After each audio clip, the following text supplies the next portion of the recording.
Welcome back, everybody. Tom Cassidy, Charles Cassidy here. We're talking about the framework for exceptional teaching, and we're talking about the individual characteristics. And in week 2, this idea of know why you're doing it, know why you're doing it, have a core philosophy is crucial. Charles, why don't you tell us a little bit about what you think about this? I think this probably comes from other areas of life, but I think if you're spending so much time doing something, you really owe it to yourself more than anyone else to have really thought about it. And it makes all your decisions much simpler, because if you've really taken the time to think about what is important about your actions and why you're doing it, then everything else, every decision you have to make on a day-to-day basis becomes obvious, because it either progresses that and it fits in with that idea, or it doesn't. So you, rather than relying on someone else's philosophy or someone else's framework, dare I say, this is about your philosophy. So we're not telling you what the philosophy is.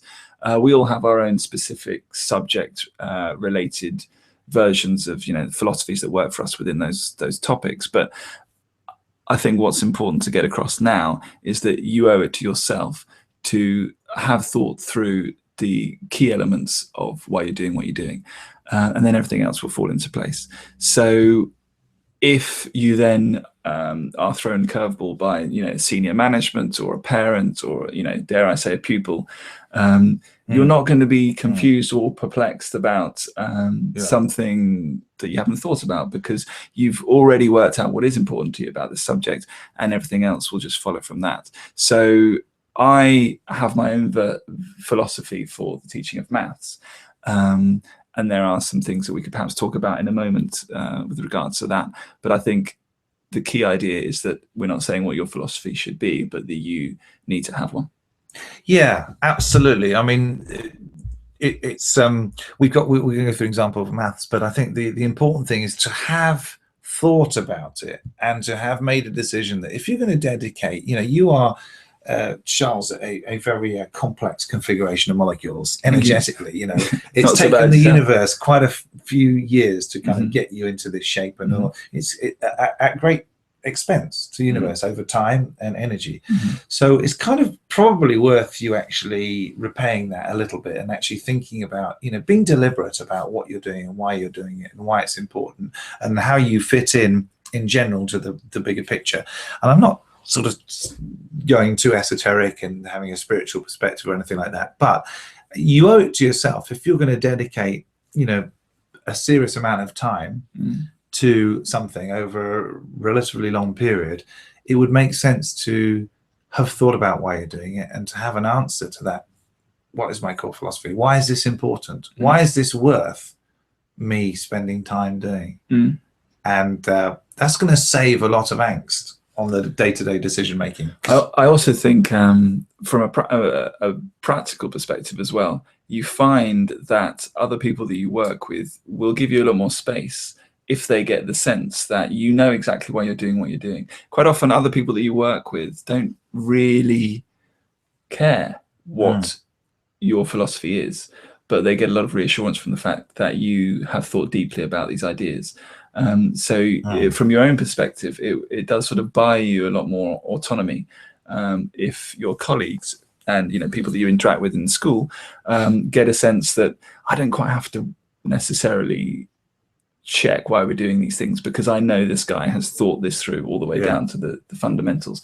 So from a practical point of view, it buys you some space as well. Yeah, that's pretty interesting, actually. I think that it's always it's nice to have a blend of the esoteric and the practical in things, isn't it? I mean, I love people to be operating at the esoteric level and thinking about the deep ramifications of things, but it's really nice if you can give them, well, now this will work for you practically as well, because if it's evident to everybody that you've done a serious amount of thinking and you know why you're doing what you're doing, and that it's totally consistent, it will make it much more senior management, for example, will say, oh, we know this department's taken care of, and it runs from there. In every single thing that they do, there's a thread of this core philosophy, so that will work. Okay, so in mathematics, let's talk about this.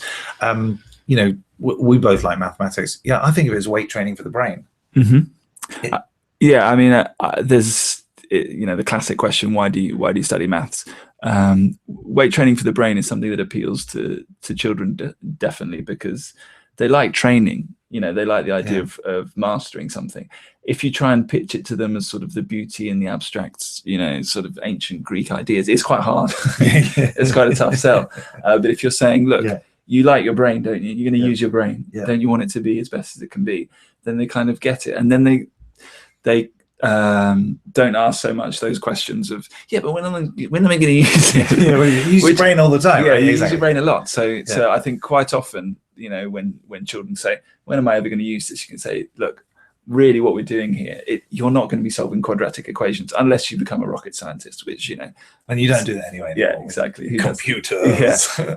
So really, this is just about developing your brain's ability to think rigorously and to synthesize unrelated information to arrive at new conclusions. So it's about sort of problem solving, and it's about brain training. I'm not brain training in the sort of cheesy Sudoku sense, but mind gym thing. No.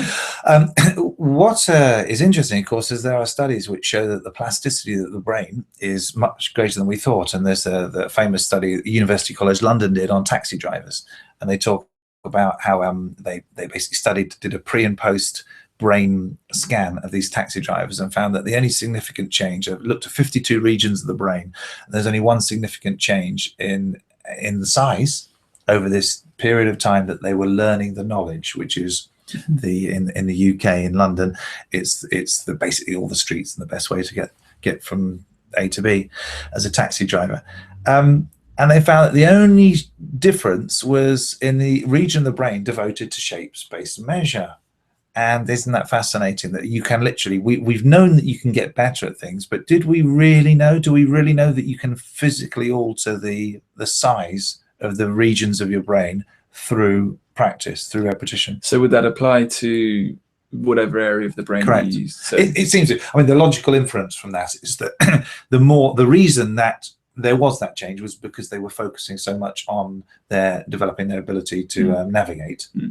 So the logical extension of that is that whatever you think about you don't just get better at it because you're making more neural connections, but you actually get more resources available to. So from the nutrition and stuff you eat over that period, it devotes itself to growing that part of your brain. So it's not just the idea that, you know, the neural connections are sort of better wired up, or that the electrical impulses are traveling faster.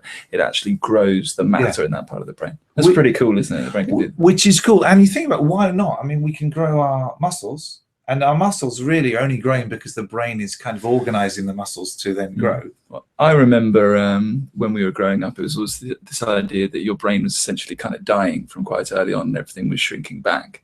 But this idea that you can actually, you know, shape your brain in the direction that you would find most useful, that's quite a good trick. I love it. I love it. And it's true. And when we reduce things to our own practical empirical experience, I know that I am much better at thinking in certain ways as a result of thinking in those ways. So the more that I practice, the better I get at it, and it makes sense. So I love saying, you know, with maths and science, and, you know, we're not doing this because we have to, but we're doing this because it's awesome. And I think it's really good if you can just make stuff, because if you get really interested in something, then that energy and enthusiasm is going to spill over into the kids. And I think that's a really important one to have. Yeah, and I think as well, building on that slightly, often, particularly with maths, children, you know, at 13, 14, and definitely adults, tend to accept the idea that you hate maths. It's a scary word. But actually, from teaching maths to slightly younger children, they come to you liking maths. I mean, they don't know quite that it's called maths, but they like puzzles, and they like shapes, and they like sequences. You know, the default is that you actually quite like that, and it's beaten out of them quite quickly. And, you know, there's various reasons for that, but one way that can be avoided is that you can model for them an adult that really likes maths, and you can say, oh, there is a future where it's okay to enjoy, you know, I can go into my teens and I can still enjoy solving puzzles. So if you can convey to them that you are genuinely interested in this field, and you're a role model for them Yeah. to then take that into adulthood. Because what they generally get from their parents is that, I couldn't do maths either. oh, Yeah, God, yeah, I would help you with your homework, but I was rubbish at maths. Yeah. Which I think is sneaky on a whole nother level, because what that's saying is, I'm really successful, look at me, and I don't like maths, which is kind of saying to the children, you don't need maths to be successful, which I think that's wrong.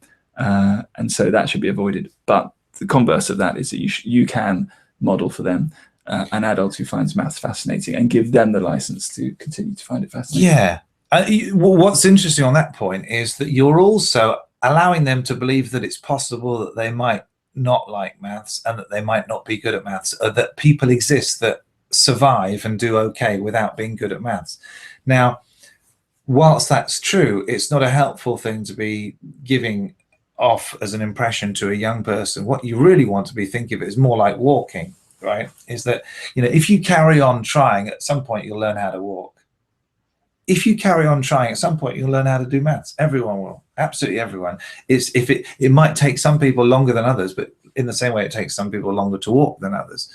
And I think what happens is the difference between walking and maths is that no toddler or someone who's just crawling and trying to walk looks around and sees a whole bunch of people who haven't worked out how to walk. And they're just sitting around and go, this is fine. Don't worry, life's okay. You don't need to work out how to walk. No, it is not. It doesn't enter their mind as a possibility that they might be someone that can't walk, because everyone does.